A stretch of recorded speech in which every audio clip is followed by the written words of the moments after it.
नमस्कार, मी डॉक्टर मच्छिंद्र बांगर महाराष्ट्रातील आणि देशातील हवामान परिस्थिती संदर्भात अंदाज देणारे. उत्तर भारतामध्ये एकापाठी एक WD आता येऊ लागले आहेत. WDचा प्रभाव उत्तर भारतात वाढण्याची शक्यता आहे. हवामानात दोन्ही समुद्रात देखील आता हवामान बदलेल असा अंदाज आहे. 7 तारखेसाठी भारतीय हवामान खात्याकडून देण्यात आलेल्या अलर्ट महत्त्वाचा आहे आणि यामध्ये उत्तराखंड, गुजरात, आंध्र प्रदेश आणि ओरिसा या राज्यांना ह्युमिडिटी आणि उष्णता या संदर्भातला अलर्ट देण्यात आला आहे. एक प्रकारचा हा उष्णतेच्या लाटेसंदर्भातलाच अलर्ट आहे. तर ओरिसामध्ये पावसासंदर्भात, अवकाळी पावसासंदर्भात देखील अलर्ट देण्यात आलेला आहे. उष्णतेच्या लाटेचा पहिला अलर्ट हा उत्तराखंड आणि गुजरातमध्ये 7 तारखेला. तर ज्यांनी या चॅनलला सबस्क्राईब केलं नसेल, दररोज व्हिडिओ बघतात, त्यांनी देखील या चॅनलला सबस्क्राईब करायचा प्रयत्न करा की जेणेकरून तुम्हाला दररोजचं नोटिफिकेशन येईल आणि तुम्हाला नवीन अपडेट हवामानाविषयी समजेल. पुन्हा गुजरातमध्ये 8 तारखेला उष्णतेच्या लाटेचा प्रभाव दाखवण्यात आला आहे आणि त्यामुळे आता उष्णतेची लाट देखील गुजरातमध्ये, उत्तराखंडमध्ये सुरू होते.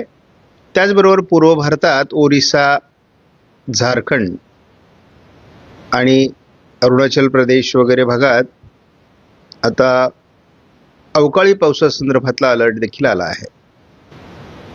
हवामान कसं बदलतंय याविषयी आपण बारकाईने बघितलं तर आपल्याला 9 तारखेला गुजरात आणि राजस्थानमध्ये उष्णतेच्या लाटेसंदर्भात स्पष्ट अलर्ट देण्यात आला आहे.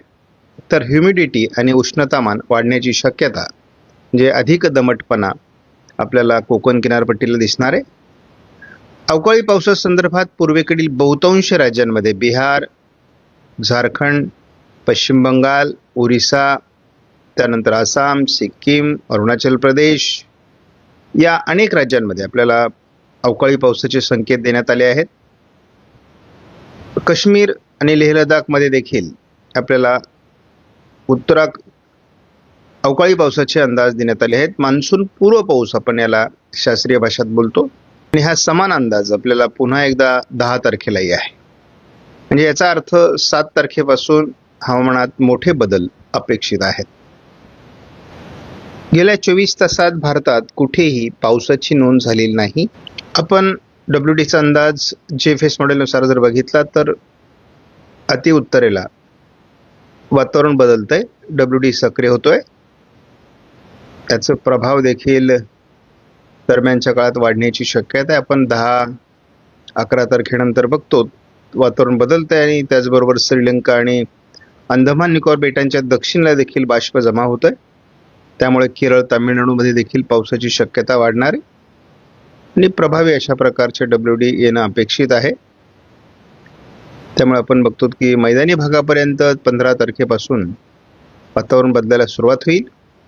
16 तारखेला मराठवाड्याचा पूर्व भाग, तेलंगणा या भागात देखील वातावरण बदलण्याचा अंदाज पहिल्यांदा GFS मॉडेलने दिला आहे. आणि आपण असं सांगितलेलं होतं, अनेक दिवसाचे आपले अंदाज आहेत की मार्चचा उत्तरार्ध हा पावसाळी असणार आहे. आपण GFS मॉडेलनुसार जर या ठिकाणी अंदाज बघितला तर भारताच्या बहुतांश भागामध्ये, म्हणजे जवळपास 100% भागामध्ये पावसाचा अंदाज देण्यात आला आहे. त्यामुळे मार्च ही महत्त्वाचा आहे आणि लवकरच आपण जो मान्सून पूर्व पाऊस भारतात सक्रिय होईल या संदर्भात अंदाज दिलाय तो महत्त्वाचा आहे. आपण 21 तारखेपर्यंत जरी अंदाज ECMW मॉडेलनुसार बघितला तरी महाराष्ट्रात पावसाचा अंदाज देण्यात आला आहे. मान्सून पूर्व अवकाळी पावसाची शक्यता वाढते.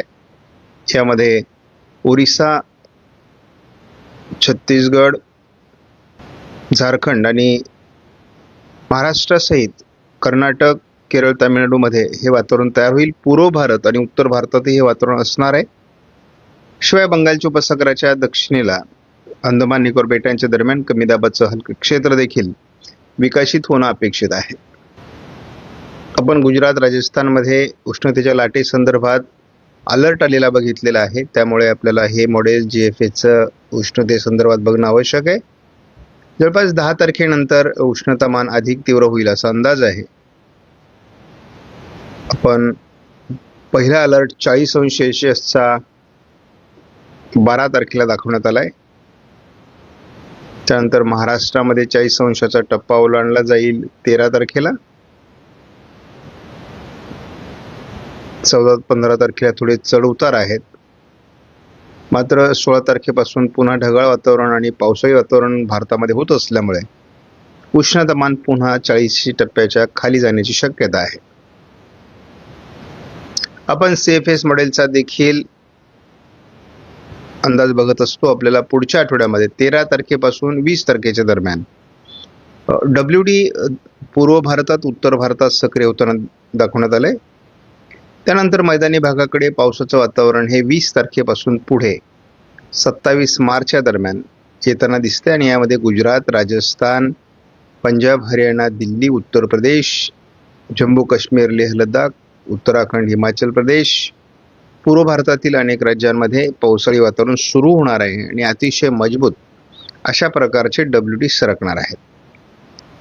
हे वातावरण जवळपास भारताच्या अनेक राज्यांमध्ये सक्रिय होण्याची शक्यता आपल्याला शेवटच्या आठवड्यामध्ये दिसते. 27 मार्च ते 3 एप्रिलच्या दरम्यान.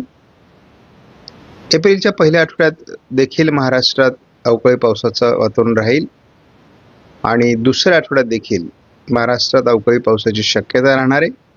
त्यामुळे आता लवकरच एका आठवड्यानंतर हवामान बदलेल हे आता स्पष्ट झालं आहे आणि त्यानंतर अवकाळी पावसाचं वातावरण, गारपिटीचं वातावरण अनेक राज्यांमध्ये सुरू होईल. आपल्याला एप्रिलमध्ये देखील भारतभर अवकाळी पावसाचे संकेत देण्यात आले आहेत आणि मे मध्ये देखील दोन्ही समुद्रात दक्षिणेला वादळी सिस्टम विकसित होतील ज्या महाराष्ट्रापर्यंत परिणाम करतील असं दाखवण्यात आलंय. SIPS मॉडेलच्या अंदाजात कोणताही बदल नाही. 15 तारखेपासूनच हवामान बदलायला सुरुवात होईल. विदर्भ, मराठवाड्याच्या पूर्व भागातून, कोकण किनारपट्टीमधून आणि भारतातील अनेक राज्यांमध्ये हे वातावरण पोषक बनणार आहे. अवकाळी पावसाचा वातावरण किंवा मान्सून पूर्व पाऊस हा आपल्याला 16 तारखेपासून सुरू होताना दिसतोय. 17 तारखेला तो बंगालच्या उपसागराच्या किनारपट्टी भागात आहे. महाराष्ट्रात जवळपास सोलापूर, लातूरपर्यंत त्याचा प्रभाव असेल. आपण बघतो की विदर्भ, मराठवाडा, पश्चिम महाराष्ट्र या भागामध्ये आपल्याला वातावरण बदलताना दिसते 18 तारखेला. 19 तारखेला महाराष्ट्राच्या अनेक जिल्ह्यांमध्ये आपल्याला अवकाळी पावसाचे संकेत देण्यात आले आहेत. स्पष्टपणे मॉडेल बदलल्यानंतर देखील आपल्याला वातावरण दिसणार आहे. 20 तारखेलाही महाराष्ट्रात त्याचा प्रभाव आहे. यामध्ये पश्चिम विदर्भ, उत्तर महाराष्ट्राच्या दिशेने आणि मध्य महाराष्ट्रात किंवा अगदी पश्चिम महाराष्ट्र, कोकणात देखील याचा प्रभाव पडण्याची शक्यता आहे. पण 20-21ला उत्तर महाराष्ट्र, विदर्भ, मराठवाडा आणि मध्य महाराष्ट्र, कोकण असे वातावरण पसरण्याची शक्यता आहे आणि त्या संदर्भात आपण मॉडेल बदलून हे अंदाज बघू शकतो की काही भागामध्ये हे वातावरण तयार होणार आहे. सर्वत्र जरी हे वातावरण तयार झालं नाही तरी महाराष्ट्राच्या बऱ्याच भागात हे वातावरण असणार आहे. त्यामुळे एक प्रकारचं स्थानिक वातावरण जे स्थानिक कमी दाबामुळे बाष्पयुक्त वारे हे दोन्ही समुद्रातून खेचणार आहे आणि पर्यायाने भारताच्या अनेक राज्यांमध्ये आपल्याला पावसाची हजेरी दिसणार आहे. हा पाऊस मान्सून पूर्व पाऊस म्हणूनच काउंट केला जातो भारतीय हवामान खात्याच्या अंदाजानुसार आणि त्यामुळे आपल्याला याची नोंद होताना दिसणार आहे. सर्वांनी आपली रब्बीची जी पिकं आहेत ती कशी वाचवता येतील यावर काम करा. महाराष्ट्रात पावसासंदर्भातला अंदाज देणारे अनेक मॉडेल आता स्पष्टपणे संकेत देत आहेत. त्यामुळे महाराष्ट्रात लवकरच म्हणजे आपण मार्चचा उत्तरार्ध असा शब्द वापरलेला आहे सुरुवातीपासून आणि शेतकऱ्यांना अलर्ट केलेला आहे.